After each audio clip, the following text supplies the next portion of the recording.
আসসালামু আলাইকুম। আজকে আমরা যে বিষয়টা নিয়ে আলোচনা করব, এই যে বিভিন্ন বিশ্ববিদ্যালয়গুলোর বিশেষ করে ডাকসুর যে নির্বাচন, সেই নির্বাচন অনুষ্ঠিত হতে যাচ্ছে, এই বিষয়ে তফসিল ঘোষিত হয়েছে, এই বিষয়টা নিয়ে আলোচনা করতে চেষ্টা করব। আপনারা জানেন বাংলাদেশের যেই প্রেক্ষাপট, সেই প্রেক্ষাপটে ডাকসুর ভূমিকা খুবই গুরুত্বপূর্ণ। ডাকসু থেকে আমাদের এই যে জাতীয় পর্যায়ের অনেক নেতৃবৃন্দ যারা আছেন, অনেকের এই ডাকসু থেকে অনেকে আসছেন।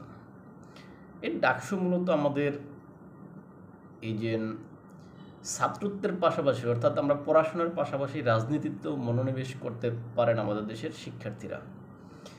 এখন এই ডাকসু যেই ছাত্র সংসদ আছে, এটাকে বাংলাদেশের একটা সময় সেকেন্ড সংসদ বলা হতো, অর্থাৎ প্রধানতম যে সংসদ আমাদের বাংলাদেশ জাতীয় সংসদ, দ্বিতীয় সংসদ হিসেবে এই ডাকসুকে মনে করা হতো। আর এই ডাকসুর যারা বিপি হন, তারা একটা সময় এসে আমাদের যে জাতীয় পর্যায়ের নেতৃবৃন্দ, এখান থেকে অনেকে এই জাতীয় নেতৃবৃন্দ তৈরি হন। এখন এই ডাকসুর নির্বাচনগুলো বিভিন্ন সরকার তারা দিতে চায় না, কেননা এখান থেকে যে নেতা তৈরি হয়, যদিও নিজেদের দলের হয়, সেক্ষেত্রে সরকারের জন্য সহযোগী হয়। কিন্তু যদি এটা সরকারের বিরোধী পক্ষের, অর্থাৎ অন্য কোনো পক্ষের বা তৃতীয় পক্ষের থেকে এই ডাকসুর যিনি বিপি, এজিএস, এগুলো যদি তৈরি হয়, তাহলে এটা সরকারের জন্য একটা মাথা ব্যথার কারণ হয়, কেননা বিভিন্ন বিষয়ে তারা সরকারের সাথে দ্বিমত পোষণ করে, অনেক সময় চ্যালেঞ্জ জানায়। এই কারণে বিভিন্ন সরকার তারা এই ডাকসু নির্বাচনটা যতটা পারে জুড়ে রাখতে চায়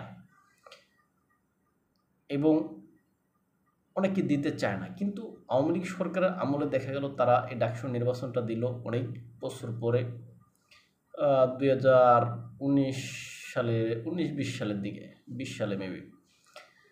এই তখন আওয়ামী লীগের পক্ষে যিনি এই ডাকসুর প্রতিদ্বন্দ্বিতা করেছিলেন, আওয়ামী লীগের পক্ষে শোভন এবং রাব্বানী প্যানেল, বিএনপির পক্ষ থেকে একটা প্যানেল ছিল, আর অন্যান্য দলের পক্ষ থেকে এই যে বিপি নুরেরা ছিল। কিন্তু আপনারা জানেন বিপি নুরেরা তখনও বিপি হিসেবে তৈরি হয়নি, বিপি হয়নি তখন।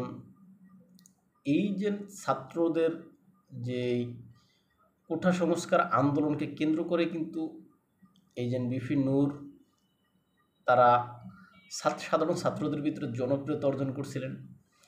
তার এই প্রেক্ষাপটে তারা এই যে ডাকসু নির্বাচনে সেখানে দাঁড়িয়েছেন, সেখান থেকে তারা শোভন রাব্বানী ওই প্যানেলকে হারিয়ে তারা এখানে মানে এই যে বিপি নূর এবং রাশেদ প্যানেল আছে, তারা জয় হয়েছেন। এই ক্ষেত্রে অনেকে বলেন যে বিপি নূরকে বিজয়ী করার জন্য যত প্রকার লজিস্টিক্স সাপোর্ট, যত প্রকার সাপোর্ট, সমর্থন, সব কিছু এখানে জামাত ইসলাম বা জামাত ইসলামের ছাত্র সংগঠন জামাত শিবির তারা দিয়েছে। এটা আসলে সত্যি, হয়তো অনেকে মানবে, অনেকে মানবে না। এখন বিপি নূর সেখান থেকে এই যে এসে নিজে একটা দল গঠন করলেন, গণ অধিকার পরিষদ, এরকম অনেকেই এসে দল গঠন করছেন। বিপি নূর বর্তমানে যে অবস্থায় আছেন, সেখানে তিনি বিএনপির সাথেও একটা সম্পর্ক আছে তার, আবার জামাতের সাথেও সম্পর্ক আছে, অন্যান্য সকলগুলোর সাথে তার একটা সম্পর্ক আছে। অর্থাৎ তিনি এখানে আলোচনায় সবার সাথে তিনি এখানে পথ তৈরি করে রাখছেন, যখন যেই দল সুবিধা হবে তিনি সেই দিকে মোড় নেবেন হয়তোবা। এখন বর্তমান সরকার এসে ইন্টোরিয়াম তারা চাচ্ছে যে ডাকসু নির্বাচনটা দিবে। এই ক্ষেত্রে বিএনপি কিন্তু একটা প্রতিবন্ধকতা সৃষ্টি করছিল। বিএনপি প্রায়শই বলতো যে ডাকসু এই সমস্ত ছাত্র সংসদ নির্বাচনগুলো এখন না দিলে ভালো হয়, কেননা পরবর্তীতে যারা রাষ্ট্র ক্ষমতায় আসবে তারা এসে এই সমস্ত নির্বাচনগুলো করবেন। কিন্তু এই ক্ষেত্রে জামাত এটার বিরোধিতা করত। তারা ছাত্র সংসদ নির্বাচনগুলো এখনই চাচ্ছে, অর্থাৎ জাতীয় নির্বাচনের আগেই তারা ছাত্র সংসদ নির্বাচন চাচ্ছে। সেক্ষেত্রে এনসিপিও চাচ্ছে। হ্যাঁ, এখন সেই প্রেক্ষাপটে এসে এই যে বিএনপির দাবিকে অগ্রাহ্য করে সেখানে এখন এই ডাকসু নির্বাচন হচ্ছে। দেখা যাবে কয়েকদিন পর রাকসু নির্বাচন, তারপর বিভিন্ন ভার্সিটি নির্বাচনগুলো পর্যায়ক্রমে হবে।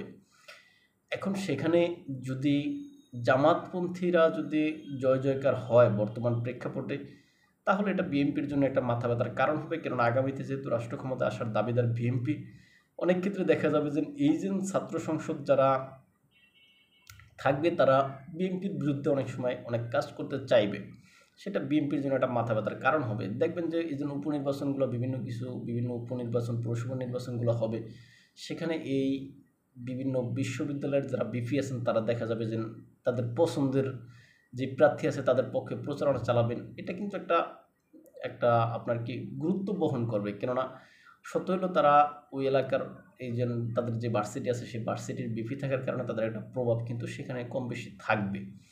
এটা বিএনপির জন্য আগামীতে হয়তো একটা চ্যালেঞ্জিং হতে পারে।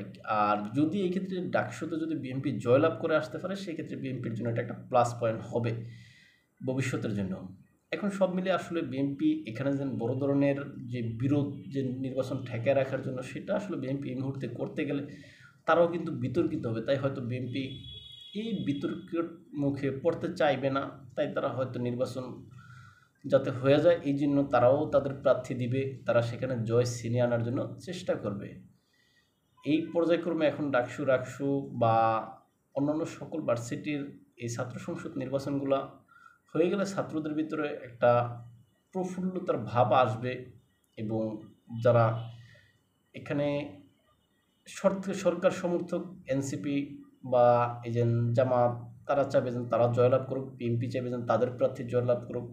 এইভাবেই দেখা যাবে যে একটা হিংসা বিদ্বেষ হানাহানি হয়তো বা ছড়িয়ে যেতে পারে। এই সমস্ত হিংসা বিদ্বেষ হানাহানি যাতে না ছড়াক, এই আশাবাদ ব্যক্ত রেখে আজকে আমাদের ভিডিও অনুষ্ঠান এখানে শেষ করলাম। ভালো থাকবেন সবাই, আসসালামু আলাইকুম।